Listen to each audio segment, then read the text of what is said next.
Hello, military aviators, and thank you for joining us today for a very special announcement. It has been our privilege at ForeFlight to serve the U.S. DOD and our allied partners for more than 10 years, and I can't wait to tell you about what is coming next. I'm Travis Root, Director of Military Aviation at ForeFlight, a U.S. Air Force veteran and private pilot. With me today is my team, who I'll pass it to introduce themselves. Hey everyone, my name is Sarah Kenny. Glad to be here with you today. I'm a product analyst here at ForeFlight, focusing on the military product line as well as our custom content features. I've been with ForeFlight for about 2.5 years. I'm also a veteran of the New Hampshire Air National Guard, so it's very near and dear to my heart to be part of the military team. I'm Joey Arena. I'm a senior customer success coordinator and military subject matter expert here at ForeFlight. I handle training and pilot support for the military products. I'm a dual-rated helicopter and airplane pilot in CFI, and I've been with ForeFlight for 3.5 years. My name is Kira, and I am a test engineer on the military flight bag team. I've been with ForeFlight for just shy of a year now. I'm a commercially rated civilian pilot and flight instructor, and still serving in the Marine Corps Reserves. I'm Don Jones. I'm the test engineering manager for ForeFlight Mobile, and I'm a 20-year veteran of the Air Force, flying F-15Es and F-16s. Today, I am proud to share our exciting new product offering for military aircrew, ForeFlight Military Flight Bag One. We'll begin with a brief overview, and then we'll hand it over to my team to discuss each new feature in detail. They'll cover new U.S. Air Force weather features, including our new DD175-1 weather briefing integration, obstacles from the NGA, our versatile new time-on-target instrument, and best of all, aerial refueling planning with Enroute fuel changes. We'll take time to answer questions at the end. Before we get started, please ask any questions you may have as they come to you using the GoToWebinar panel on the right. We've got our team members standing by to respond, and we'll answer more at the end. We recommend a desktop computer rather than a mobile device, so if you've joined on your phone, we hope you'll take a few moments to switch. And finally, this session will be recorded and made available at foreflight.com/webinars. Now, let's get started. Welcome to ForeFlight Military Flight Bag One. For many years now, ForeFlight offered different levels of service to fit different kinds of pilots at different points in their flying careers. Basic Plus for general aviation pilots offers the essentials that everyone needs to get started. Our Pro level subscriptions, Pro Plus for personal aviators, Business Pro for business aviators, and MFB Pro for military aviators, builds upon Basic with IFR and situational awareness tools for experienced aviators flying more demanding flights. Our Performance level subscriptions, now our most popular, add advanced SA and flight planning features based on aircraft performance models, including military aircraft, for our most demanding aviators. Pro and Performance reach across all of aviation, useful broadly in many different contexts from primary flight training to transoceanic jets. With MFB One, though, we can now be sharply focused on the unique needs of military aviators like never before. Our goal is to bring the power of the mission planning system into the cockpit and anywhere else you need it. Now, over to the MFB team to introduce our first set of exciting new features. But remember, this is just the beginning. MFB One will only get better with time. Thank you. And the first feature we're going to look at today is time on target. Time on target allows the pilot to be able to precisely intercept a waypoint down to the second in real time as you're flying. For today's scenario, I'm going to put a NASA T-38 offshore of Houston, Texas, where we're based, and we're going to perform an overflight at one of the Houston Astros games. The aircraft is currently cruising at 180 knots at 6,500 feet, inbound for Minute Maid Park, and we're going to determine whether we need to speed up or slow down in order to intercept at the exact point when the national anthem ends. So we can see that we have a user waypoint for Minute Maid Park here on the screen, and we tap on that waypoint, and we can set altitude, speed, and time on target now. We're going to tap on time on target, and we know that the national anthem is going to hit its high note at 2:34 and 15 seconds. So as we set this time, on the bottom of our screen now, live on the moving map, we will see that at our current ground speed of 180 knots, we need to speed up to 202 knots in order to intercept time at Minute Maid Park and make sure that we overfly that point at exactly the precise time. Time on target can be added for any waypoint by selecting the waypoint in the drop-down menu and adjusting your time. For our next topic, we're going to cover some improvements to air refueling. We now have the ability to add or remove fuel in flight, but there are a few requirements to make that happen.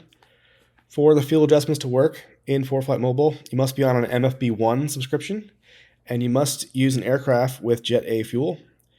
Any non-airport fix can have the adjustment applied, and once you do that and send it to flights, it will select the manual fuel policy. Also, just a note that the fuel adjustment is an instantaneous change at the point selected, which does not model physics exactly, but that's the best case scenario for right now. As a reminder, on the map settings under airspace, you can customize it and you can turn on aerial refueling, so you can see where the air refueling areas are, and then also you can select your air refueling tracks so that you have the green lines for your air refueling tracks. We have a flight here from Phoenix to Little Rock, stopping in AR 674 to offload some gas. So the easiest way to do this is to tap on the bubble, and you'll see the adjust fuel option here. And let's offload fuel. We have the ability to do onload or offload, but I'm going to tap offload, and I'm going to enter in 20,000 pounds. And I can even enter a remark here. So let's just say who we're going to be refueling with. And we now have that entered. You can see in the bubble up here, there's a little refueling icon with the down arrow, meaning we're offloading. And then if I zoom in at the point that we are refueling, I can also see that the icon is applied there, as well as showing me that it's the 20,000 pounds of offload. Now you may notice that I've got an error here, and what that's going to tell me if I tap on it is that I've exceeded the max fuel for the airplane. So this won't work the way we have it planned. So let's get some fuel and onload it at DHT here after we leave the air refueling track. And so I'll show you the alternate way to add fuel is just to tap the point you want to have the fuel on the map, tap more, again adjust fuel. We've already defaulted to onload. I'm going to take 10,000, close, and I can add a remark if I want. And now the red warning is gone, and I've got the offload and the onload in my route. You'll notice there that if I don't like that fuel adjustment, I can go back into it and I can clear it, and I can either fill to the brim, or I can clear it and go back to my original number that I wanted. Now looking at the nav log, you'll see your refueling point represented by the icon again. And if I tap that, I do have the option to, again, adjust my fuel offload. And I can look at all the points that have refueling. Down here, I can tap on that one as well, and I can adjust the fuel. So multiple ways to get the job done here, but do what works best for you. Once we have the offload and onload selected that we want, we can send this flight to flights. So we'll tap here, we'll send it to flights. And like I said, the fuel adjustment has been detected, so manual fuel policy is going to be set. We can just acknowledge that by tapping OK. And if I go down here, you can see the manual fuel policy has been set, and our tanks have been filled to start off with full fuel tanks. We can adjust that as needed, but for now we'll leave it as is. And you can see down here we've got our fuel offload registered, and any point that is an offload will be added on here, and same for onload. Down here we've got all the onloads listed. So if you have more than one, there'll be more than one listed. And again, we can adjust our fuel from here. So multiple ways to do all this. And you can see the results of the calculations at that point. And finally, if I go to my nav log, I will see again here on my nav log, this has to be the international nav log for this to work, but you'll see the fuel onload and the fuel offload listed. That's the totals for that. And then at each point where it happens, you'll see in the remarks section that the onload and offload is selected there. And that is our fuel adjustments.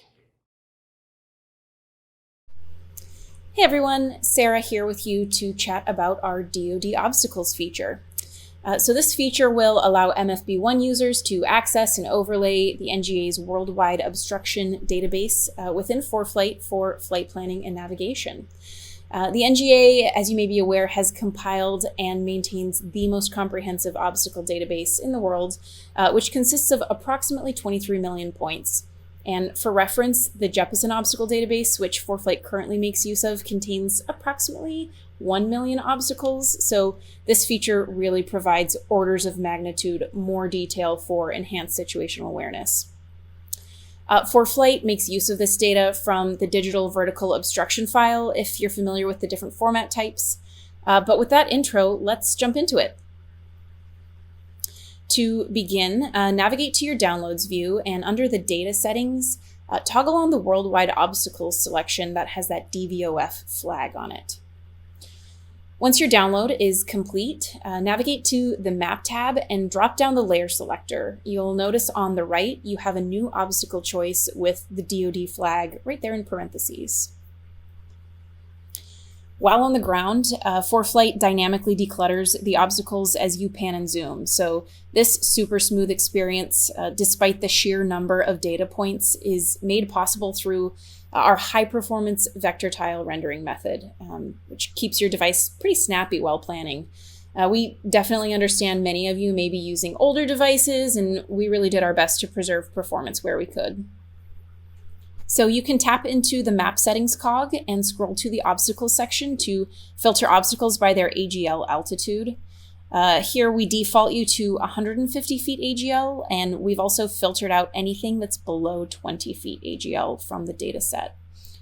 So here you can also optionally display or hide deleted obstacles, which will appear with a hashed out box to help you with the eChum or the electronic chart update manual process. That's good if you're using this layer in conjunction with a nav plan asset like jogs or sectionals that still might have legacy obstacle information on them. So with that being said, here's an example of a deleted obstacle. You can see it has those hash marks over it, and just helps us kind of quickly visually identify that the obstacle underneath that it's depicting truly no longer exists. It's important to note that when the overlay is enabled, you can also quickly access all of those controls by tapping into this banner here on the lower right. So we'll go ahead and hide our obstacles, maybe change our AGL filtering, and all of that is quickly accessible to you at any point in time while you have this layer showing up. So now we've switched over, we are simulating that we are in flight right now. You'll notice that obstacles of importance relative to you will be displayed, and this is based off of your speed and altitude. So the radius has this complex algorithm behind it, but as a general rule of thumb, it's an average of about 10 minutes of flight time, which will appear for you in the surrounding area. And just like with the current obstacle data set that ForeFlight has, these obstacles will be color-coded based off of their proximity to your location and altitude. So they'll show up as red or yellow, depending how much you have to worry about them. So the DoD obstacles are also supported in several other areas of the application. You'll notice that you can tap on them individually to get detailed information. If we head over to our FPL drawer, you'll also notice that they are supported in profile view, which is awesome for in-flight and pre-flight planning, of course. And then if you are a synthetic vision user, we'll tap up here, turn on our synthetic vision function. You'll notice that all of these NGA obstacles are appearing within synthetic vision as well. So lots of different areas within the application that you can access this data. And if we head back into the downloads section, maybe you need to ensure that you are using the most current obstacle data set. You can take a peek right here to confirm the effective date. So you always know that you have whatever the most recent version is available to you. So that is DOD Obstacles in a nutshell. This set will be available to all US MFB One subscribers right out of the gate. However, if you are serving with an international military, we also have options to support you as well. If your Ministry of Defense or government organization has an existing agreement with the NGA, ForeFlight is currently the only third-party application available with authorization to process your NGA data and provide it in-app for you. Process-wise, there's a small amount of paperwork we can help you with to initiate that service, but we are keen to support you, so please don't hesitate to reach out to our team to learn more. I know offhand, certain countries like Germany and Canada already have approvals in place and can utilize this data set with an MFB One subscription from the get-go. So wherever you are in the world, we are looking forward to providing a more detailed situational awareness for you, all through the DoD Obstacle feature. The next feature we're going to discuss is our now included 557 weather wing data in our profile and 3D preview. So what that means is, for many years now, MFB users have had the ability to see Air Force provided weather inside of our application from the 557 weather wing. They currently provide us with METARs, TAFs, and global icing and turbulence forecasts, and that information is fed directly into the EFB program. Well, with the launch of MFB One, that data is now included both in the profile view and the route preview portion. From the screen here, we can see a layer selection button at the bottom left corner. And this is where you may be familiar with finding your icing, turbulent, and cloud forecasting for the profile view. But now we can see that there are two new additions in MFB One, and they're highlighted by the 557 WW annotation, letting you know that these icing and turbulence forecasts are being provided from the Air Force. Tapping on the icing layer here will show us that while we're ferrying this aircraft over to Europe, we can see that we're flying well above the icing layers as they're down between 20,000 and 10,000 feet. However, when we turn on our turbulence layers, we can see that it's going to be a bumpy ride. And that information, again, is being provided directly from the 557 weather wing. You can zoom in along your route to see altitudes and waypoints so that you can better find in 3D where those layers will actually be affecting your flight. Next, from the FPL window, you can tap on the Route Preview button, and in the Route Preview button, you will find that the icing and turbulence layers provided by the 557 weather wing are also placed here for your preview. We know that we're going to be encountering a lot of turbulence along this route, so I select turbulence, and we can see the aircraft on the ground here. It means there is turbulence in the lower layers, and as we climb out, we can see that as we get up to altitude, we are in the turbulence. And actually zoom out here just a little bit, we can see our aircraft. We can see that we're in the turbulence for quite a while. We can slide our route preview, and here's the point of almost an hour and 30 minutes into our flight when we get to some clear air. And then we can see just about an hour later, we get back into the turbulence as we continue along. And we get closer to Europe. Now we're coming on to the coastline of Europe, and we're out of the turbulence and able to continue on to our destination. So again, this was 557 weather data, both our turbulence and icing forecasts being provided in the profile view and in the route preview. Well, I feel excited to share with you our one of our newest features for MFB One, and that is a request process to request an Air Force weather briefing. So here we have a flight leaving from Marine Corps Air Station Cherry Point in our notional KC-135 Romeo. We're just going to go fly out and do a couple of area refueling missions and then come back home. So I've already got our flight here all set up in the Maps tab. And we're going to go ahead and send this over to Flights. So we're going to tap the Share Sheet icon, Send to Flights, and now we have our flight set up in the Flights tab. So what we'll need to do first, if you haven't used the Air Force Weather Brief process yet, so we'll need to go to More, then we'll go to Settings, and we'll need to choose the briefing format for Air Force Weather. So we'll tap Air Force Weather, return to Settings, and then tap Close. All right, so we're all set. We've got our flight in our Flights tab now, and we'll proceed with tapping on Briefing.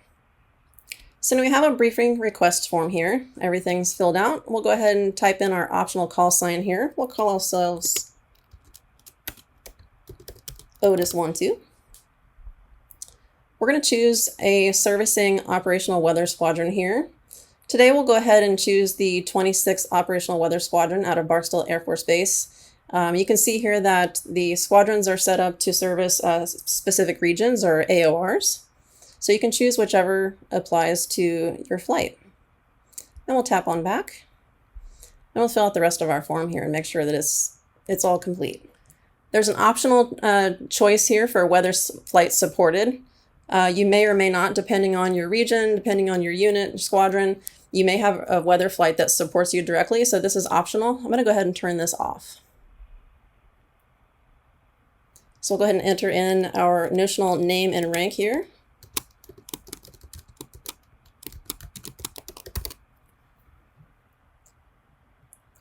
Choose our service branch. In my case, it's Marine Corps. You can submit any remarks here to go to the weather briefers and any kind of special handling request that you may have.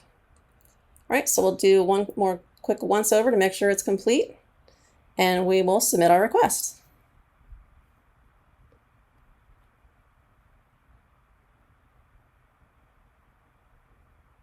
So our brief request has been submitted, and as you can tell, we've got our status over here. It just says that it's requested. And if we tap on briefing one more time, it'll load up what we currently have requested. So we have our mission ID up here that's applicable to our request, and then it tells us here that we're currently in a requested status. So I'll go ahead and tap on Close, and we'll wait for our weather briefers to process our request. All right, so you can tell by our status change here that our weather briefer has our request and the status of our briefing is currently in work. And now here's our notification that our weather brief has been published, and we'll go take a look at it. So here's our published weather brief in PDF format. It's got all the details here. In addition, because we are flying along aerial refueling tracks, we've got details on the orbit area, AR601, that can be filled out here for you. And then we'll go back. And that's Air Force weather briefs in a nutshell. All right, thanks so much to our presenters today. Before we jump into Q&A, I want to point out a few useful resources for you. First on this page, we have ForeFlight.com/MFB-1. That's where you can learn more about each of these features that our team just demoed. The second link here, if you're interested in purchasing MFB One, you can begin that process by visiting ForeFlight.com/MFB-buy. The third link here, you can register for future webinars and watch past ones at ForeFlight.com/webinars. And just a note on that, the recording of this webinar will be posted on that page in the next 24 hours if you'd like to share it with anyone. And lastly, if you weren't able to get your question answered, or if you have any other questions, reach out to our support team at mfbsuccess@foreflight.com. Now let's move on to some questions. Travis, the first one I have is for you here, a couple of questions. Does MFB One support time on target that is set and pre-planned in PFPS or JMPS, exported in a .crd format and imported into MFB? And the second question, does MFB support other pre-planned settings in PFPS or JMPS? Thanks, Jay. To answer that question, at the moment, we do support a route import in a CRD file from PFPS or from jumps. However, this is a bit simple. At the moment, it really just brings in your points that have been planned and your the altitudes planned at those points. Additionally, if you're using any local points, which are not included in the navigation database, ForeFlight will create and save those points for you when you bring the CRD in. We currently do not support time on target or speed changes through the CRD import. However, we do plan to support that in the future. Awesome. Thanks, Travis. The next one's also for you as well. They're asking about ForeFlight's information systems for this product, asking if they're DOD IL-4 certified. Without that level of security, their MAGCOM won't let them use fuel planning in ForeFlight. Do you have any insight on that, Travis? I do, thank you. Currently, we look to NIST 800 series standards to define our security posture. We are currently working toward a FedRAMP moderate and DISA IL-4 certifications. However, those are going to take some time, and we haven't achieved those yet, so please stay tuned. The fuel planning features you saw today, particularly when used on the map, for performance and security reasons, they function without requiring a connection to ForeFlight servers, which would make server security not a factor in this case. We'd be happy to discuss our security measures and posture with your MAGCOM policymakers. If that's of interest, just reach out to us at the addresses you see here. All right. Thanks so much. The next one is for Sarah. We've had several people reach out from militaries across the world, from South America to Europe and other parts as well. And they're asking, can you say if MFB One's ready for use by international air forces and what features would be available?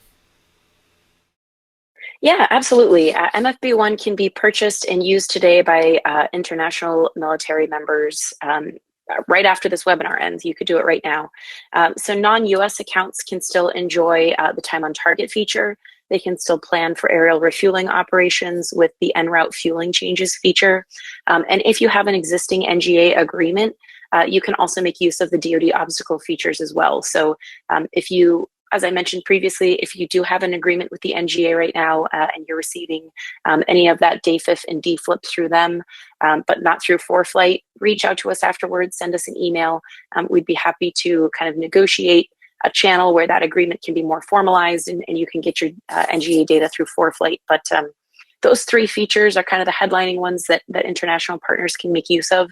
But do stay tuned. We will have more features for international customers coming soon. Thanks, Sarah. Next question. Is there an accessible legend, or is this just in the ForeFlight Mobile Legends document as well? Travis, do you mind taking that one?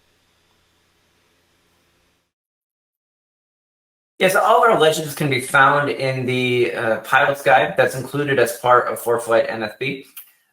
You'll notice some layers now have a dynamic data-driven legend. We are looking to extend this across all the layers that don't have them, so please stay tuned. Awesome. And one more for you, Travis, as well. How can I know that the underlying chart that's being used in ForeFlight is current? The navigation data on our aeronautical map layer is a combination of Jefferson nav data and NGA DAFIF. So that should answer the question of what the underlying chart is, other than charts selected from the layer selector, which are labeled as VFR sectional, JOG, TPC, etc. As far as currency, if your downloads are current, that is, if they show a green check mark, then they're as current as they can be, and you can find those dates listed in the download cells as well. Automatic updates will also keep you up to date.